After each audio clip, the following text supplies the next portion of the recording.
Ayam bawang dia masak dalam periuk tembaga.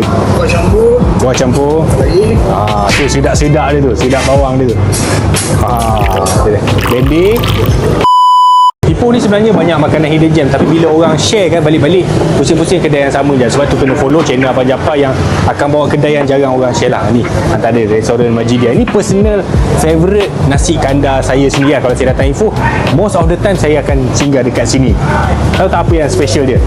Dia punya ni ayam bawang dia masak dalam periuk tembaga. Tengok periuk dia tembaga. Dia jarang dah kedai mamak ada pakai periuk ni. Biasa dia orang pakai yang jenis stainless steel ataupun periuk knockout. Jadi kita hari ni nak bungkus saja sebab bungkus. Boleh bagian boleh. Kuah campur. Tu sedap-sedap dia tu, sedap bawang dia tu. Bebek. Telur masih boleh. Dengan sambal nyok. Cun. Kedai ni dia buka daripada breakfast lah. Nasi kandar tu dalam 9 lebih 9.30 macam tu dah ada. Dia buka setiap hari pagi sampai malam. So nak makan nasi kandar daripada pagi sampai tengah malam pun boleh. Tak ada cuti. Ni kedai yang memang selamat lah. Time datang bila-bila. Tapi tak tahulah selamat tu sampai bila. Kalau orang tak ramai lah.